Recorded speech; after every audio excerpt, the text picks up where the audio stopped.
2010க்கு பின்னர் வந்த அரசியல் தலைமைகள் தேவையற்ற தலைமைகள் என்றும் அவை தமிழ் மக்களுக்கு தேவையானவற்றை செய்யவில்லை என்று சொல்லியும் 2009 விட்டுச் சென்ற பணிகளை இவர்கள் சிறிது கூட தொட்டு பார்க்கவில்லை என்றும் இவர்கள் தமிழ் மக்களுக்கு அருகதை அற்றவர்கள் என்று சொல்லியும் சாடுகின்ற இந்த தம்பிராசா தமிழ் மக்களுக்கான ஒரு புதிய தலைமை வேண்டும் என்று சொல்லியும் அது இளைஞர்கள், அதாவது புதிய இளைஞர்கள் 18 வயது அடைந்த இளைஞர்களுக்கூடாக புதிய அரசியல் கட்சிகள் தொழிற்பட வேண்டும் என்று சொல்லியும் ஏனைய அனைத்து அரசியல் கட்சிகளையும் துரத்தி அடிக்கப்படவே வேண்டியவை என்று சொல்லியும் அவை இந்த நாட்டுக்கும் இந்த மக்களுக்கும் சாராய பார் நடத்துவதற்கும் பெட்ரோல் ஷாட் நடத்துவதற்கும் தான் தகுதியானவை என்று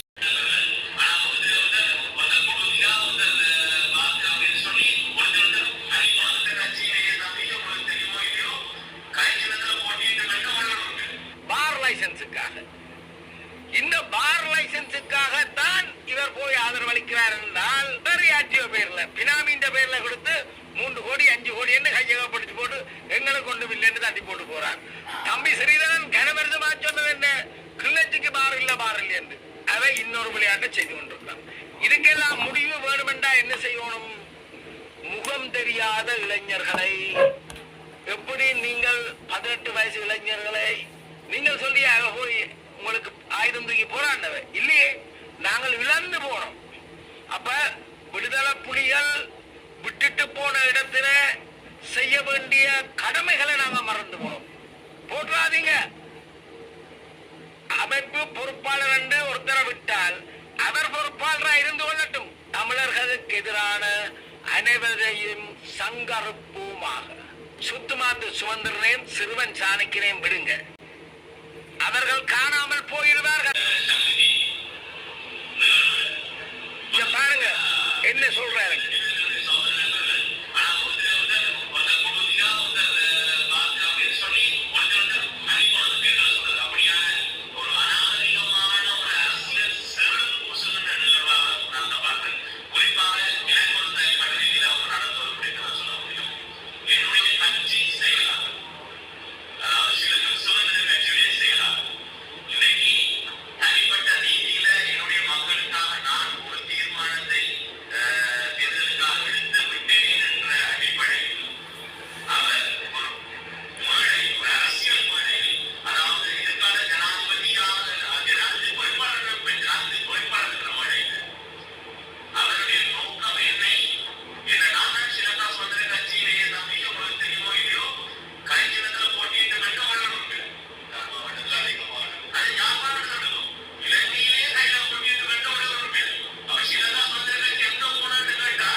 அவர் சொல்றார், இலங்கையில அதுவும் வடமாகாணத்தில் அதுவும் ஆக கூடுதலான வாக்கு பெற்று இடியப்ப சட்டிகளை 5000 10,000 50,000 கொடுத்து கூடுதலா வாக்கு பெற்ற ஒரு ஆள்.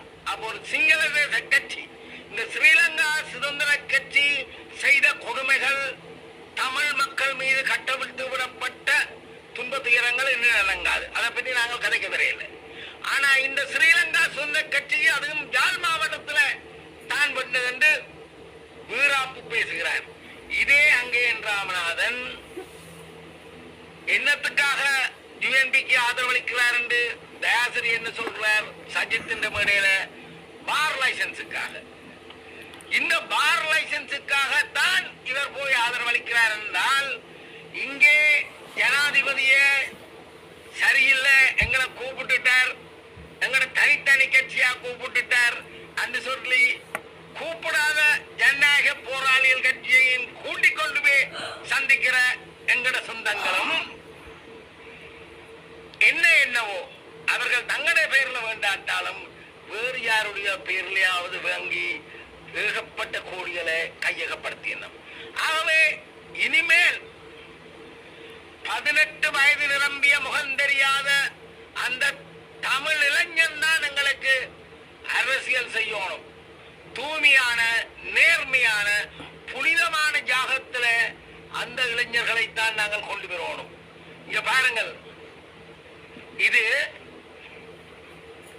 Commissioner of general of excise 353 Kotte road, Sri Jayawardenepura அண்டத்துல லெட்டர் வந்திருக்குது. அதுல போட்டிருக்குது FL04 liquor licence number 159 Thondaman Nagar Kilinochchi. யாருக்கு வந்திருக்கு? சதாசிவம் ராமநாதன், ரஸ்போஸ் பிரைவேட் லிமிடெட். பிரஜைகள் ஆலோசனை சபைக்கு சபை ஏகப்பட்ட ரைட் ஆஃப் இன்ஃபர்மேஷன்ல ஏகப்பட்ட விடயங்களை இந்த இது சம்பந்தமான எக்ஸைஸ் பிரிவிடம் கேட்டிருக்கு. இந்த யார் கையெழுத்து வச்சிருக்கார்? சதாசிவம் ராமநாதன். போயும் தப்பி அங்கே எனக்கு விஷயம் முழங்காமல் வாயை கொடுத்து புண்ணாக்கி போட்டேன்.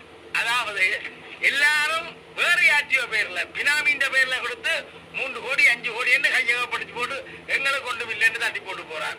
தம்பி ஸ்ரீதரன் கனவருதமா சொன்னது என்ன? கிளிநொச்சிக்கு பார் இல்லை என்று. ஐயோ, 2500 3000 ரூபாய் உழைச்சு கொண்டு போற எங்கட மலைய சொந்தங்கள் அங்க கூட அப்படி இருக்கணும். என்ன வந்தாலும் மர்மப்பட்ட கஷ்டப்பட்ட சனம் அந்த காசோட மனுஷிட்ட போனால் அவள் பாவம் சோத்தையும் சமைச்சு அடுத்த நாளும் சோறு சமைக்கிறதுக்கு ஏதாவது செய்யலாம். இப்ப என்ன செய்யிருக்கார்? பார்களை ரோட்ல கரடிப்போ சந்தியில முன்னுக்கு பார் இருக்கு.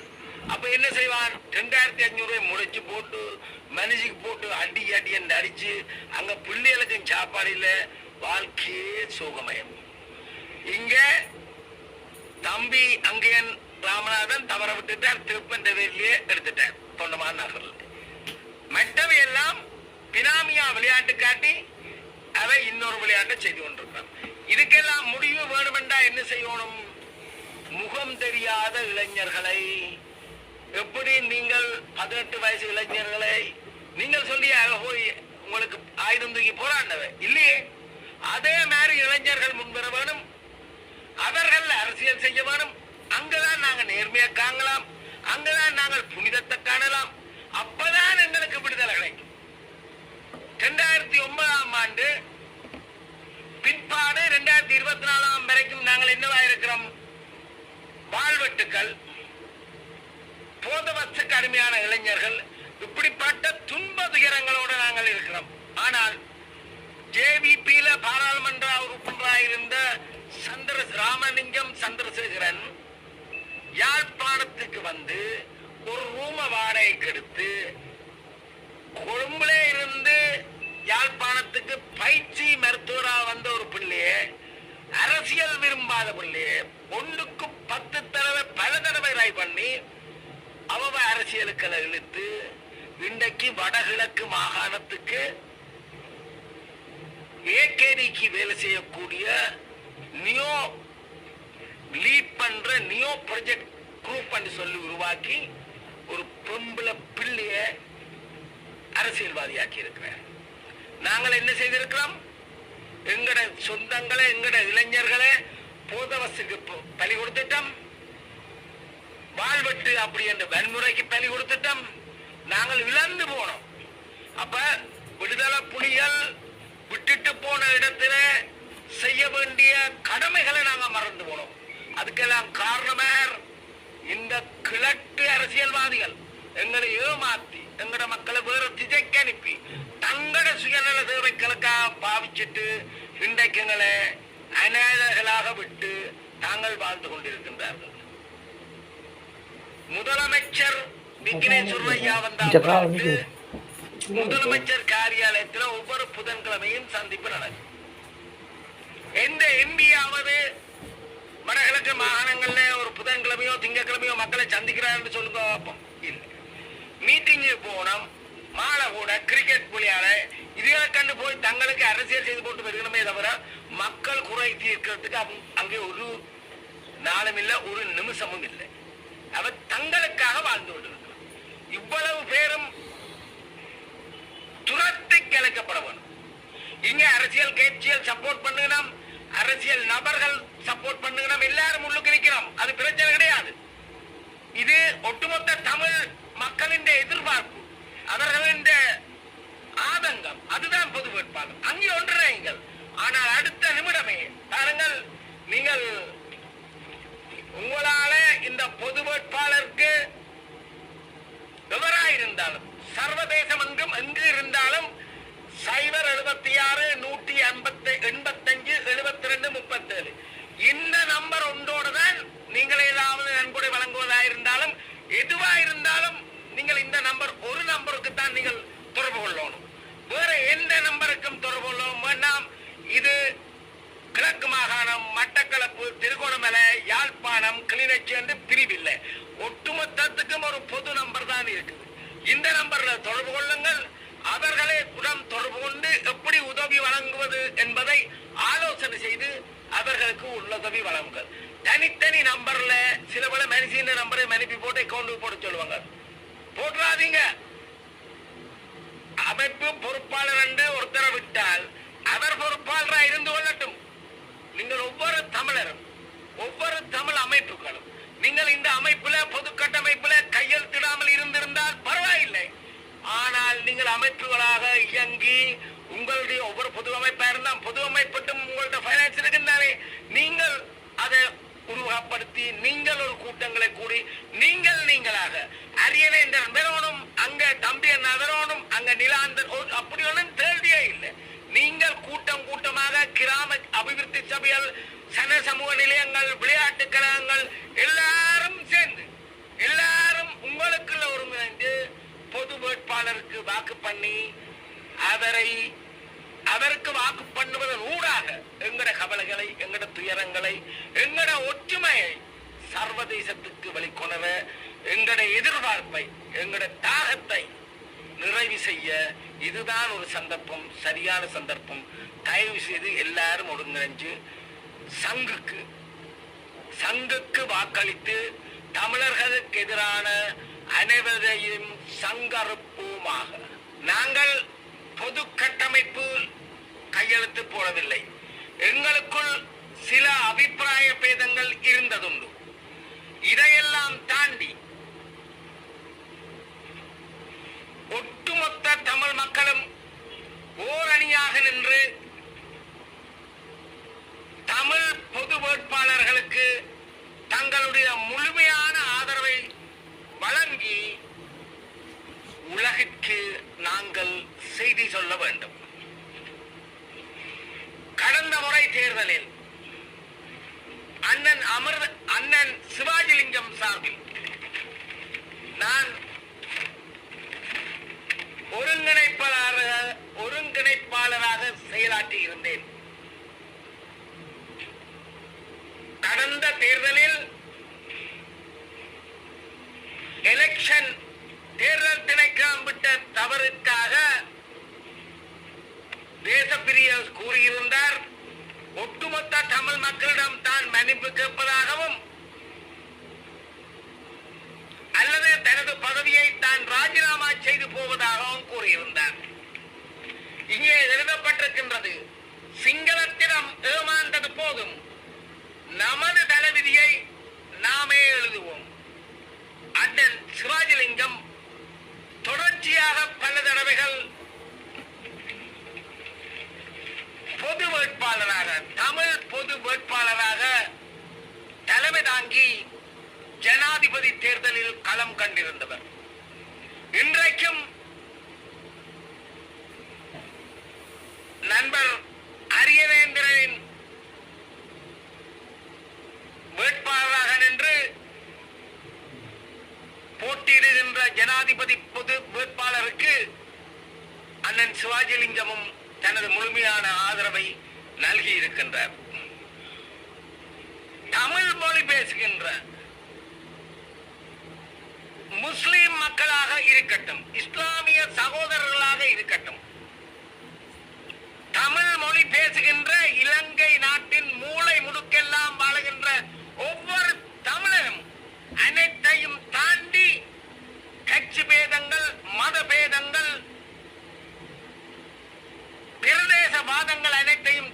நாங்கள் இந்த தமிழ் பொது வேட்பாளருக்கு வாக்களித்து தமிழரின் உள்ள கிடக்கையை வேதனையை தொடர்ச்சியாக 7 தசாப்தங்களாக சிங்கள தேசத்திடம் ஏமாந்து நிற்கின்ற அரசியல் வறுமையை வெளிக்கொணர வேண்டும்.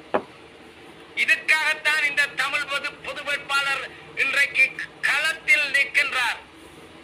இங்கே தமிழ் பொது வேட்பாளர் என்று சொல்லி வருகின்ற அனைவரும் சில வேளை சரியானவர்களாக கொஞ்சம் பேர் இருக்காமல் இருக்கலாம்.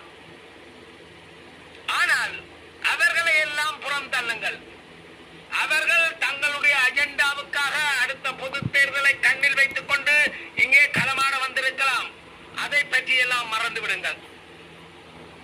வருங்காலத்தில் 18 வயது நிரம்பிய முகந்தறியாத இளைஞன் எப்படி அர்ஜுனா என்ற ஒரு மருத்துவர் வந்து உங்களுக்கு அந்த சாவகச்சேரி பேஸ் ஹாஸ்பிட்டல்ல நடந்த அநியாயத்தை அங்கே சாவகச்சேரி இளைஞர்களின் ஆதரவோடு வெளிக்கொணர்ந்து அந்த உண்மையை உறக்க கூறினாரோ, அதே அர்ஜுனாவுக்கு மன்னாரில் ஒரு பிரச்சனையை ஏற்படுத்தி துன்பம் என்ற சந்தர்ப்பத்தில் அந்த சாவகச்சேரி இளைஞர் கூட்டத்தோட இந்த தம்பி அங்கே களமாடினாரோ, அதே மாதிரி அனைத்து தமிழ் தேசிய மக்களின் துன்பங்கள், துயரங்கள், வேதனைகள், உண்மைகளை வெளிக்கொணர்வதற்கு நாங்கள் அடக்குமுறைக்கு எதிரான ஜனநாயக அமைப்பின் சார்பில் முன்னிற்போம்.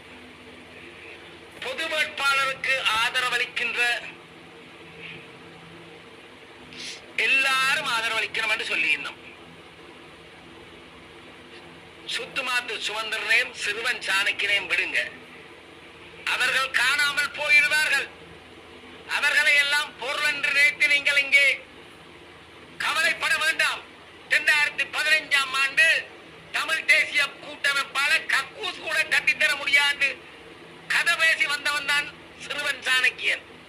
அதன் பின்னர் தமிழ் மக்கள் அவருடைய பேரன் பூட்டென்ற நற்பெயருக்காக நம்பி தமிழ் தேசிய கூட்டமைப்புக்குள் வந்ததால வாக்களித்து அவரை பாராளுமன்ற உறுப்பினராக அனுப்பி இருந்திருக்கின்றார்கள்.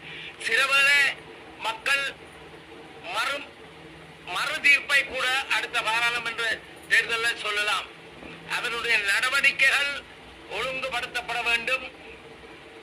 பாராளுமன்றத்தில் சட்டம் போடுவதும் பின்னர் பாராளுமன்ற அறைகளுக்குள் போய் அவர்களுடன் கூத்தாடுவதும் எங்களுக்கு தெரியாத விடயமாக இருக்க முடியாது. பாராளுமன்றத்திலே ஒரு அமைச்சர் சாணக்கியன் மீது குற்றம் சாட்ட முற்பட்ட வேளை சாணக்கியன் இடத்தை விட்டு ஓடுவார். அதை நீங்க டிவியில கண்டீங்க.